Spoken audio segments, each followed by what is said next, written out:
नमस्कार जय जगन्नाथ स्वागत करुच्ची मोर यूट्यूब चैनल एजुकेशनल न्यूज को आसतु नजर पकेबा 7 नवेम्बर 2025 संध्यार किछि मुख्य खबर उपरे।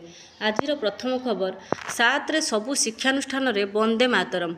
भुवनेश्वर बंकिम चंद्र चट्टोपाध्याय लिखित और भारतर राष्ट्रीय गान वंदे मातरम 150 वर्षी पूर्ति उत्सव को सारा राज्य में श्रद्धार सह पालन करने लगी सरकार निष्पत्ति नहीं। नहीं ओडिया भाषा साहित्य और संस्कृति विभाग पक्षर सचिव डॉक्टर विजय केतन उपाध्याय सोमवार विद्यालय और गणशिक्षा एवं उच्च शिक्षा विभाग सचिव को अवगत कराई। से दर्शाई जे वंदे मातरम 150 वर्षी पूर्ति उत्सव को सारा राज्य में पालन कर रही बेले प्रत्येक विद्यालय और महाविद्यालय और विश्वविद्यालय स्तर में यह पालन करा जिवो। एही समय छात्री छात्र और शिक्षक माने वंदे मातरम गान करने को बोली सचिव पात्र रे दर्शाई। आज द्वितीय खबर ओएसएससी ऑफिस सम्मुखें आंठेइले आशायी संस्कृत शिक्षक मेरिट लिस्ट न बाहरिले आत्माहुति। Bhubaneswar Odisha staff selection commission द्वारा परिचालित ट्रेन ग्रेजुएट टीचर टीजीटी नियुक्ति प्रक्रिया सरीथिले मध्य मेरिट लिस्ट बाहरु नाही। दिन 2टा सुधा मेरिट लिस्ट बाहर करने को दाबी करी आज ओएसएस ऑफिस सम्मुखें आशायी संस्कृत शिक्षक माने आंठेई धारणा देइथिले।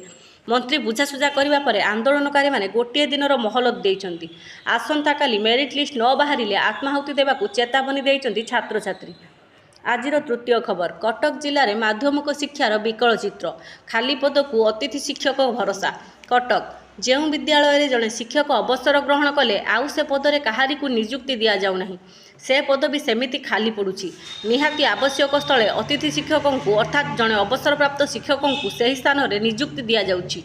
अतिथि शिक्षकों भरोसा कटक जिले में माध्यमिक शिक्षा बंची। आज चतुर्थ खबर प्रशासनिक व्यवस्था और शासन परिचालना संस्कार कमिटी गठित।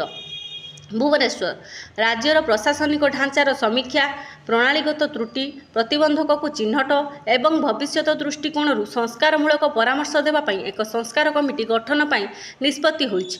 राज्यपाल अनुमोदन क्रमे राज्य साधारण प्रशासन विभाग पक्षर विज्ञप्ति प्रकाश पाई। आज पंचम खबर पीआरएस लेजिस्लेटिव रिसर्च रिपोर्ट वेतन और पेंशन ने जाउछि बजेट्र 62%। नुआदिल्ली संप्रति राज्यगुड़िकर एक गंभीर आर्थिक संकट दे गति करुछंती। एही अर्थाभाव स्थिति सेमानक गुरुत्वपूर्ण विकास कार्यक्रम पई पांठी जोगाइबार क्षमता को प्रभावित करियछि।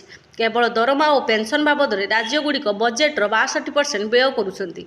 पीआरएस लेजिस्लेटिव रिसर्च पक्षर प्रकाशित स्टेट ऑफ स्टेट फाइनेंस 2025 शीर्षक रिपोर्ट रे एहा कहा जायछि। विकास प्रकल्प पई खर्च करने को पैसा नहीं राज्यर स्थिति को दुर्बल करुछि मागणा सहायता। आज षष्ठ खबर वेतन और पेंशन ने 2025-26 राज्यगुड़िक सेमानक राजस्व आयर 50% अर्थ दरमा पेंशन और सुध देय खर्च करेंगे बोली आकलन करा जायछि। आसाम हिमाचल प्रदेश केरल पंजाब और तमिलनाडु भली राज्यगुड़िक पूर्व धार्य लक्ष्य अनुଯାयी 60% रु अधिक अर्थ खर्च करेंगे बोली आकलन करा जायछि। आज सप्तम खबर प्रथम प्रयास रे रिक्शावाला पुओ आईएएस। नुआदिल्ली रिक्शावाला पुओ होइथिले मध्य प्रथम प्रयास रे union public service commission UPSC परीक्षा रे सफलता हासिल करी आईएएस पाइछंती गोविंद जयसवाल। ए उत्तर प्रदेश रे वाराणसी रे अति दरिद्र परिवार जन्मग्रहण करथिले। दारिद्र्य तथा आर्थिक अनटन तांको स्वप्न को पूरण करिबारे बाधक साजी नथिला। दृढ़ इच्छाशक्ति अध्यवसाय और कठिन परिश्रम बल मनीष सबकिछि हासिल करिपारिबो बोली से प्रमाण करथिले। आज अष्टम खबर आय बहिर्भूत संपत्ति ठूल अभियोग पूर्वतन तहसीलदार भिजिलांस कोर्ट रे दंडित। बारिपदा आज गुरुवार एक आय बहिर्भूत संपत्ति मामलार विचार करी भिजिलांस कोर्टर विचारपति पूर्णिमा जेना अभियुक्त पुरी जिला ब्रह्मगिरी थाना अंतर्गत कनकपुर ग्रामर तथा मयूरभंज जिला बाहालदार पूर्वतन तहसीलदार भीमसेन मंगराज 71 को दुर्नीति निवारण आईन अनुଯାयी 2 वर्ष सश्रम कारादंड समेत 1 लाख टंका जरिमाना अनादाय अधिक 3 मास सश्रम कारादंड रे दंडित करिसंती।